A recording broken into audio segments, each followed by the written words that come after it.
खबरें सिर्फ वो नहीं होती जो टीवी स्क्रीन पर चमकती है, अखबारों की हेडलाइन बनती है या फिर सोशल मीडिया पर ट्रेंड करती है। कुछ खबरें ऐसी भी होती हैं जो छिपे सच को सामने लाती हैं, जो कैमरों से बच जाती हैं, भीड़ में खो जाती हैं। तो वो खबरें जो सुर्खियों में नहीं आई, उसकी पूरी सच्चाई बताएंगे। सत्ता, सिस्टम और समाज की वो खबरें जिन्हें दबा दिया गया, क्योंकि जो सबने देखा वो खबर है और जो नहीं देखा गया वही है अनदेखी खबर।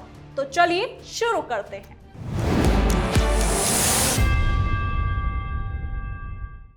तो आज बात 5 अनदेखी खबरों की, जहां पीएम मोदी सबसे बड़े हिंदू मंदिर पहुंचे, तो वही राम मंदिर दान चोरी में आई 27 दिन की थ्योरी। उधर पड़ोसी देश पाकिस्तान का एक पूरा विमान अचानक रडार से गायब हो गया, तो कहीं भरत तिवारी एनकाउंटर में मानवाधिकार का बड़ा एक्शन देखने को मिला है। और फिर 61 साल बाद खुला फिल्म का सीक्रेट राज। इंडोनेशिया में हिंदू धर्म का सबसे बड़ा मंदिर। आज अनदेखी में सबसे पहले बात उस तस्वीर की जिसने सिर्फ भारत ही नहीं बल्कि पूरी दुनिया का ध्यान अपनी ओर खींच लिया। प्रधानमंत्री नरेंद्र मोदी अपने इंडोनेशिया दौरे पर है, लेकिन इस दौरे की सबसे खास तस्वीर किसी समझौते, किसी बैठक या किसी प्रेस कॉन्फ्रेंस की नहीं थी, बल्कि हिंदू धर्म की सबसे बड़े मंदिर की। दरअसल पीएम मोदी बुधवार को इंडोनेशिया के सबसे बड़े हिंदू मंदिर प्रबानन पहुंचे। इंडोनेशिया के राष्ट्रपति भी पीएम मोदी के साथ मौजूद रहे और मंदिर के परियोजना का उद्घाटन किया। आपको बता दें कि जब प्रधानमंत्री इंडोनेशिया के करीब 1000 साल पुराने प्राबनन मंदिर पहुंचते हैं, हिंदू मंदिर पहुंचते हैं, तो वहां उन्होंने पूजा अर्चना की।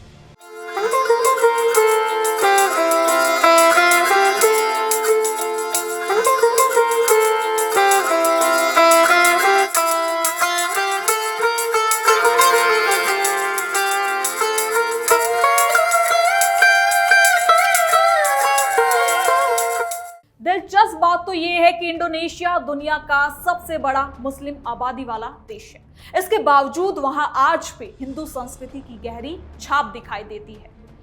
प्रम्बानन मंदिर भगवान शिव, विष्णु और ब्रह्मा जी को समर्पित है और इससे यूनेस्को विश्व धरोहर का दर्जा मिला हुआ। प्रधानमंत्री मोदी के साथ इंडोनेशिया के राष्ट्रपति प्रबोवो की मौजूदगी भी इसे बहुत खास बनाती है। इस दौरान भारत ने मंदिर के संरक्षण और पुनर्स्थापना में सहयोग की भी घोषणा की। इस यात्रा को दोनों देश के हजारों साल पुराने सांस्कृतिक रिश्तों को मजबूत करने की दिशा में अहम कदम माना जा रहा है। आरोपी मनीष ने उगला राज। अब अनदेखी में बढ़ते हैं अगली खबर की ओर, जो आस्था, सुरक्षा और भरोसे से जुड़ी हुई है। सोचिए, जिस मंदिर में लोग भगवान के चरणों में अपनी मेहनत की कमाई चढ़ाते हैं, उसी मंदिर के दान पात्र से वो चोरी हो जाए तो क्या होगा। अयोध्या राम मंदिर में से सामने आया दान चोरी का मामला लगातार नए खुलासे कर रहा है।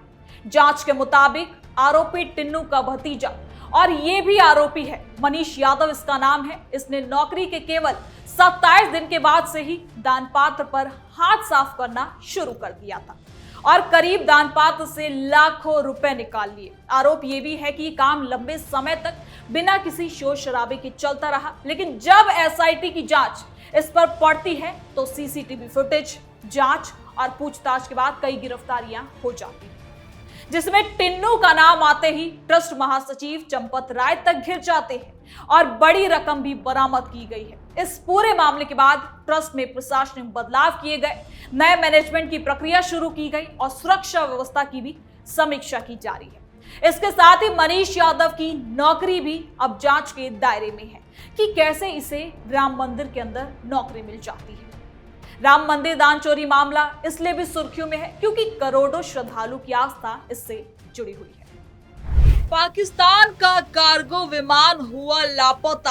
अब अनदेखी में आपको लेकर चलते हैं पड़ोसी देश यानी कि पाकिस्तान। फिल्मों में आपने कई बार देखा होगा कि विमान अचानक रडार से गायब हो जाता है। हालांकि 1-2 बार पहले भी ऐसी खबरें भी सामने आई हैं कि एक जगह पर विमान पहुंचते ही गायब हो जाता है, और इस बार भी एक ऐसी ही घटना हकीकत में सामने आई है। पाकिस्तान में रजिस्टर्ड एक बोइंग 737 कार्गो विमान जो संयुक्त अरब अमीरात के शारजाह के कराची जा रहा था, वो अचानक से एयर ट्रैफिक कंट्रोल के संपर्क से बाहर हो जाता है। विमान में 5 क्रू मेंबर के सदस्य भी मौजूद थे। रिपोर्ट के मुताबिक उड़ान के दौरान खराबी की सूचना मिलने के बाद स्थानीय एयर ट्रैफिक कंट्रोल ने विमान को गाइड करने की कोशिश की, लेकिन इसमें कामयाबी नहीं मिली और 3 मिनट बाद ही रडार सिस्टम में विमान को तेजी से नीचे आते भी देखा गया और उससे संपर्क टूट गया। उस समय विमान कराची से 155 नॉटिकल मील करीब 287 किमी तक पश्चिम में था। पहले खराबी की सूचना दी गई, इसके कुछ ही समय बाद उसका संपर्क टूट गया। फ्लाइट ट्रैकिंग डेटा के मुताबिक विमान तेजी से नीचे भी आया और फिर उसका सिग्नल गायब हो गया। आशंका जताई जा रही है कि विमान अरब सागर में दुर्घटनाग्रस्त हो सकता है। पाकिस्तान की नौसेना, वायुसेना और कई एजेंसियां लगातार सर्च ऑपरेशन चला रही हैं और अभी तक जब हम आपको ये खबर बता रहे हैं तब तक विमान का कोई पता नहीं चला है।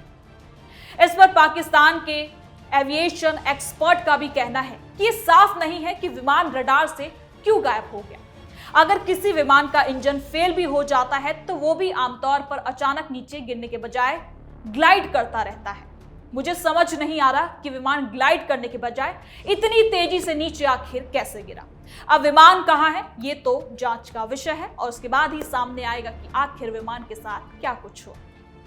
भरत तिवारी मामले में बड़ा एक्शन। अब बात अनदेखी में बिहार की। बिहार में भी भोजपुर के चर्चित भरत तिवारी एनकाउंटर मामले ने एक बार फिर नया मोड़ ले लिया है। बिहार मानवाधिकार आयोग ने राज्य सरकार को आदेश दिया है कि पीड़ित परिवार को अंतरिम मुआवजा दिया जाए।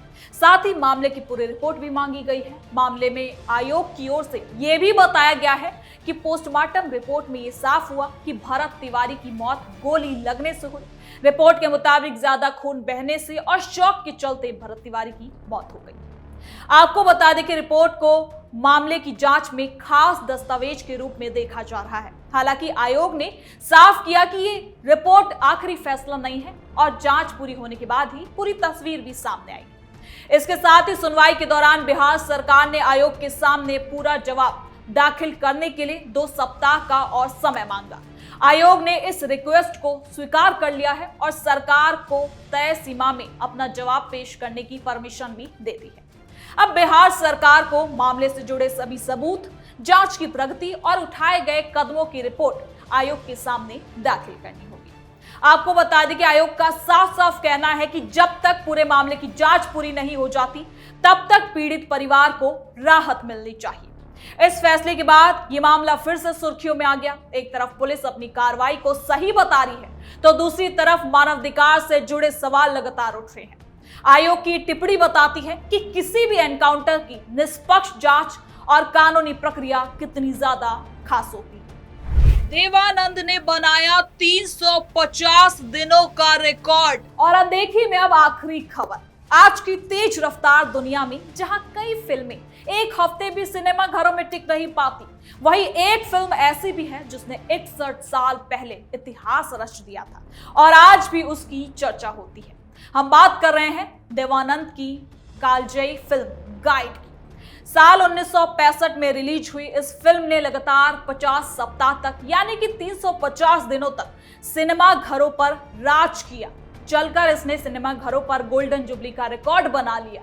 उस दौर में ना तो सोशल मीडिया था, ना डिजिटल प्लेटफॉर्म थे और ना ही ओटीटी प्लेटफॉर्म भी उस वक्त हुआ करते थे। इसके बावजूद भी फिल्म ने दशकों तक दिलों पर सबके राज किया, दर्शकों की, और ऐसा असर छोड़ा कि आज भी भारतीय सिनेमा की सबसे बेहतरीन फिल्मों में इसे गिना जाता है। आर.के. नारायण के नोवेल पर आधारित इस फिल्म में देवानंद और वहीदा रहमान की जोड़ी, एस.डी. बर्मन का संगीत, शैलेंद्र के गीत और विजय आनंद का निर्देशन आज भी फिल्म निर्माण की मिसाल माना जाता है। यही वजह है कि 6 दशक बाद भी गाइड सिर्फ एक फिल्म नहीं बल्कि भारतीय सिनेमा की विरासत बन चुकी है। तो आज के इन 5 अनदेखी खबरों में आपने देखा कि कैसे विदेश नीति में संस्कृति सबसे बड़ा संदेश बन जाती है, कैसे आस्था के सबसे बड़े केंद्र में सुरक्षा पर सवाल उठ सकते हैं, कैसे एक विमान का अचानक गायब होना पूरे देश को बेचैन कर देता है, कैसे एक एनकाउंटर के बाद मानवाधिकार का सवाल उठ रहा है और कैसे 61 साल पुरानी फिल्म आज भी इतिहास में लिखी जा रही है।